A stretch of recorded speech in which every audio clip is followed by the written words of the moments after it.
Listen, I don't care about your feelings. I care about your money. I'm about to tell you something that could save you from financial disaster. And I need you to listen carefully because what I'm about to say goes against everything you've been told about real estate. I'm Ray Dalio.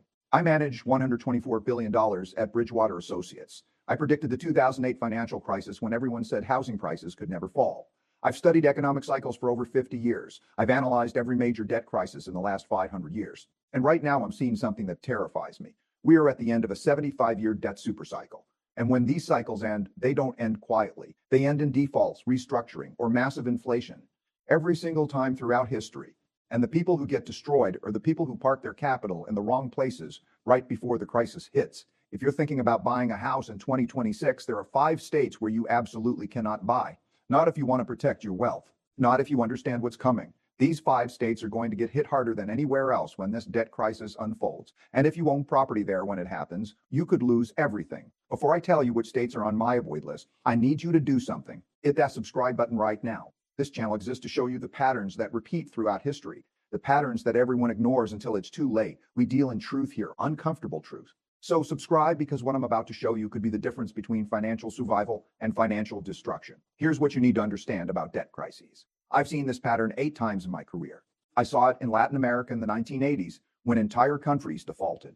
I saw it in Japan in the 1990s when their real estate bubble collapsed and prices fell for 20 straight years. I saw it in 2008 when American housing prices dropped 40% in some markets. And interest rates dying. The same sequence plays out. First, debt grows faster than income for years, sometimes decades. Everyone feels wealthy because they're borrowing and spending. Asset prices rise. People buy houses thinking they're making smart investments. Banks lend freely. Governments spend without constraint. Then something breaks. Interest rates rise or incomes fall or both. Suddenly people can't service their debt. Defaults begin. Asset prices collapse. And the people who thought they were building wealth discover they were building a house of cards. We're at that breaking point right now. Total debt in the American economy exceeds $90 trillion. Government debt is $35 trillion and rising every day. When I look at debt to GDP ratios, when I look at debt service costs, when I look at demographic trends and political paralysis, I see all the warning signs I saw before 2008. Except this time, the numbers are worse, much worse. In 2008, the Federal Reserve could cut rates from 5% to 0. Now rates are already elevated with limited room to cut. The Fed's balance sheet is already expanded. Government deficits are already running at $2 trillion annually during good times. When the crisis hits, we won't have the same tools to fight it. Now let me tell you why real estate is going to be ground zero in this crisis. Real estate is the most leveraged asset that regular people own. You buy a $500,000 house with a $100,000 down payment. That's 80% leverage. When housing prices are rising, that leverage multiplies your gains. But when prices fall, that leverage destroys you.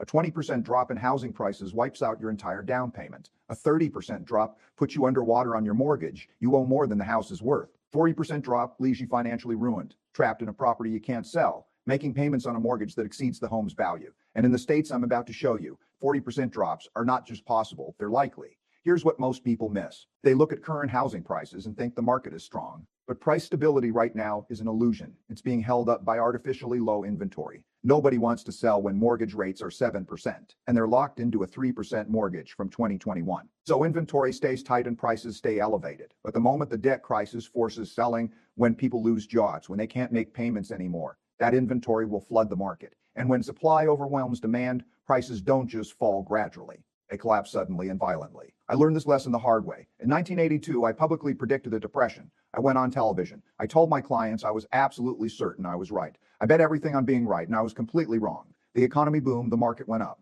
My clients left. My reputation was destroyed, and I lost everything. I had to borrow $4,000 from my father just to keep my business alive. It taught me to stop making predictions and start studying patterns, to look at what has happened in similar situations throughout history instead of betting on what I think will happen. And when I studied debt crises across 500 years in dozens of countries, the pattern is crystal clear. States and regions with high debt, bad demographics, rising taxes, and business flight get destroyed first and worst every single time. So let me show you exactly how I analyze states. I've developed a systematic framework based on 5 factors. First, debt levels, both government and household debt. If a state has massive unfunded obligations, that debt becomes future taxes. Second, unfunded liabilities, especially pension obligations to retired government workers. These are legal obligations that can't be reduced. Third, migration patterns. Are productive tax-paying people moving in or fleeing? Fourth, the business environment. Are companies expanding or relocating? And fifth, political willingness to face reality. Because states that deny problems until it's too late get destroyed. When I run American states through this framework, 5 states flash red on every single metric, every single one. And if you buy real estate in one of these states, you're not making an investment. You're volunteering to be a casualty of the coming debt crisis. But before I reveal the first state, understand this. What I'm about to tell you isn't political. I don't care about red states or blue states. I care about mathematics. I care about debt ratios and cash flows and demographic trends and fiscal sustainability. And the mathematics in these 5 states is catastrophic. The numbers don't lie. Politicians lie, real estate agents lie, but the numbers tell you exactly what's coming. Are you ready? Let's start with number one. State number one, Illinois. When I look at Illinois, I see a textbook example of a debt-death spiral. This state has over $200 billion in unfunded pension liabilities. That's money they legally owe to retired government workers, money they don't have and cannot pay without massive tax increases that will drive even more people away. Illinois already has some of the highest property taxes in America.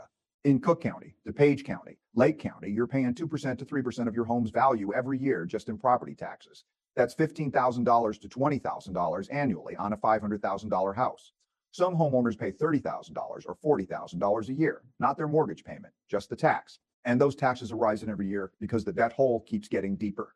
Here's the pattern I've seen play out 8 times. When a state is already in fiscal crisis and the economy contracts, tax revenues fall automatically. People earn less, spend less, businesses make less profit. But the state's obligations don't fall.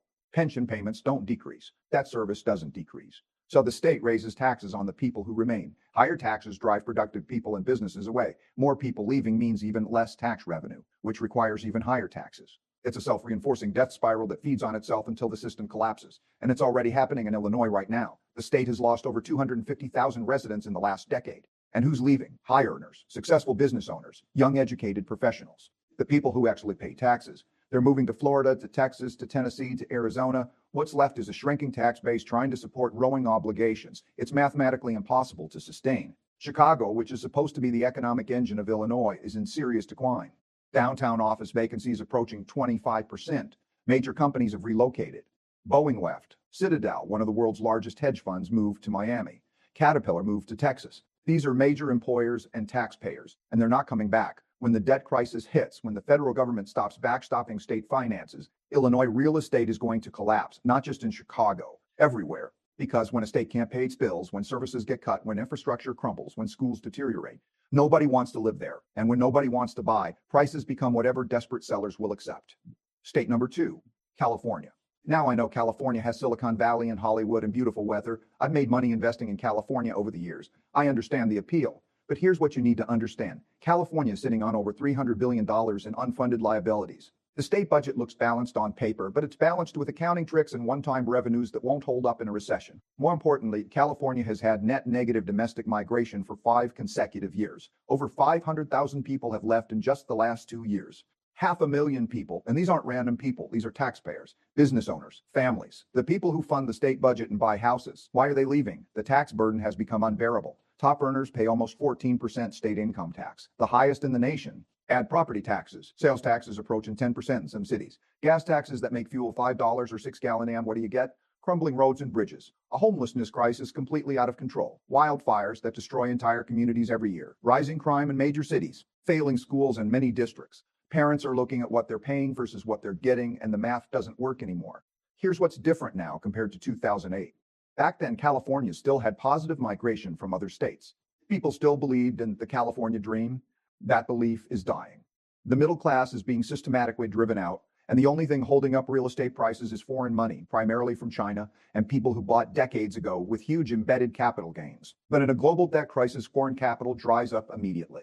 When China's economy is struggling, wealthy Chinese families stop buying Los Angeles and San Francisco real estate. And interest rates don't when American homeowners need liquidity. When they're forced to sell, all that suppressed inventory hits the market at once. California's high cost structure, which seemed justified when tech companies were minting millionaires, becomes a massive liability during hard times. Why would you pay $2 million for a house in San Jose when you can work remotely from Austin and pay 0 state income tax? You wouldn't. And millions of people are figuring this out right now. The work-from-home revolution changed everything. Geography matters less, tax policy matters more. State number 3, New York. I did business in New York for decades. I know that state very well, and I'm telling you, New York is committing economic suicide. The tax burden is crushing. State income tax, city income tax, property taxes, sales taxes. The regulatory environment is hostile to business, and the state has massive unfunded pension obligations just like Illinois and California. But New York has an additional vulnerability. Its tax base is heavily concentrated in Wall Street and high-earning professionals. A small percentage of taxpayers generate a huge percentage of tax revenue. When markets crash, when Wall Street bonuses disappear, when wealthy people see their net worth drop 40%, they become extremely sensitive to taxes, and New York's taxes are impossible to ignore. The exodus from New York accelerated during COVID and hasn't stopped. It's accelerating. Hedge funds are moving to Florida. Family offices are relocating to Texas. High-earning professionals are changing their legal residence to escape state taxes. New York's response has been to raise taxes even higher to replace lost revenue. This is the same death spiral as Illinois. High taxes drive productive people away. Lost revenue requires higher taxes. Higher taxes drive more people away. There's no escape from this cycle once it starts. Here's what happens to New York real estate in a debt crisis. Manhattan might hold up relatively well because Manhattan has always been its own unique market. Global billionaires buy Manhattan real estate as a store of value regardless of conditions. But the suburbs, Westchester, Long Island, upstate New York, the outer boroughs, they're going to get destroyed. Because the only reason to live in those places and pay New York taxes was access to high-paying New York City jobs. But if those jobs can be done remotely, why would anyone choose to stay and pay those taxes? In every debt crisis I've studied, capital flees high-tax jurisdictions. It moves to low-tax or no-tax states. And when everyone is trying to sell and nobody wants to buy, prices collapse fast. Faster than people think possible. State number 4, New Jersey. New Jersey has the highest property taxes in the entire United States.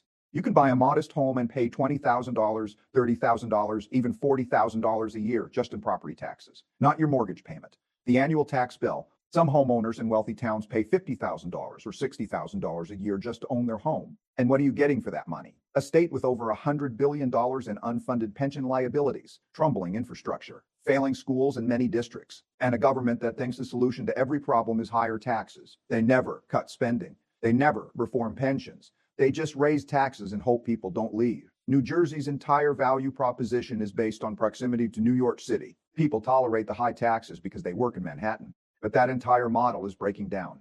Remote work means you don't need to be 20 miles from Manhattan. You can be 2,000 miles away. And high earners are realizing they can move to states with zero income taxes, keep their same job, and fly to New York when necessary. In a debt crisis, New Jersey gets crushed from both directions. Tax revenues fall as more people leave. But pension obligations don't fall. They're locked in by the state constitution, so the state will have no choice but to raise taxes even more, which will drive even more people away in an accelerating spiral. There's no escape from this trap.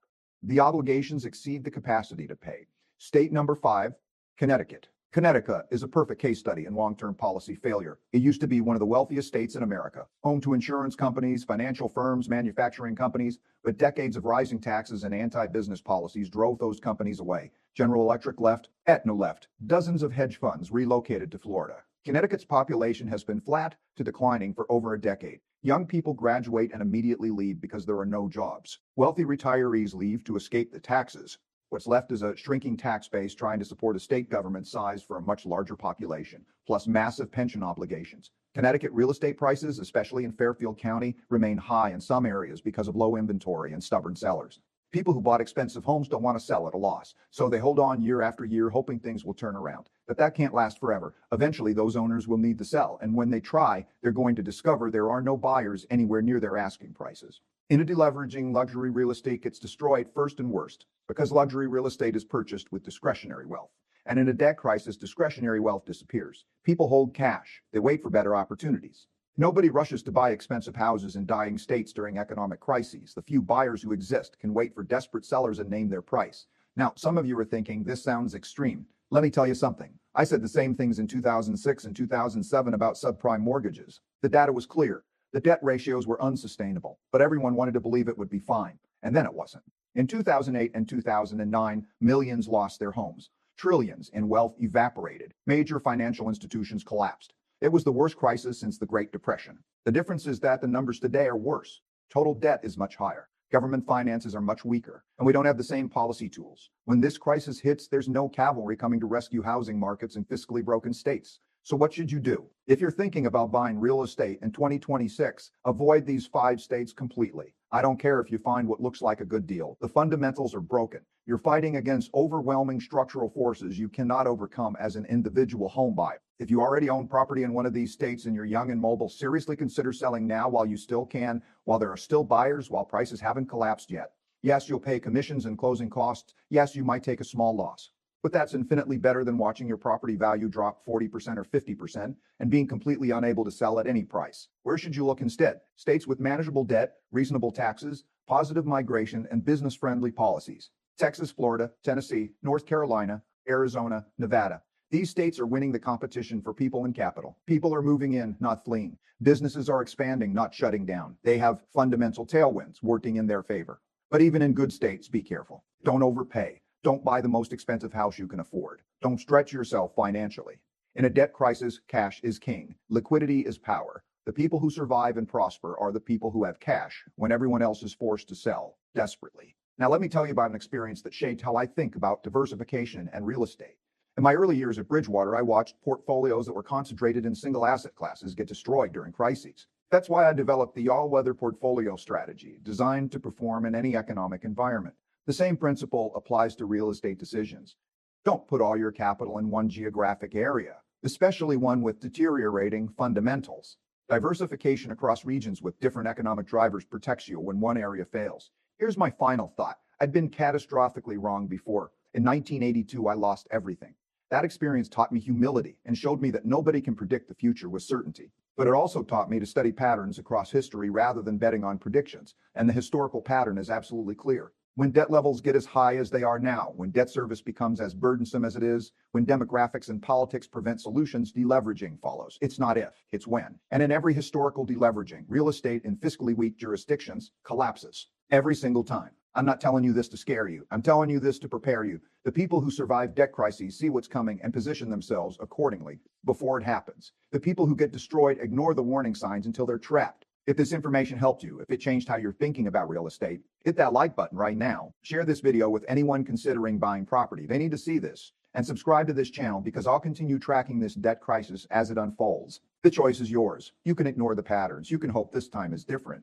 You can believe politicians and real estate agents who tell you everything is fine. Or you can look at the data objectively, understand the historical patterns, and protect your capital by avoiding these 5 states and positioning yourself for what's coming. I know which choice leads to wealth preservation. The question is, what choice will you make? Thank you for watching. Now, don't protect your money. Your financial survival depends on it.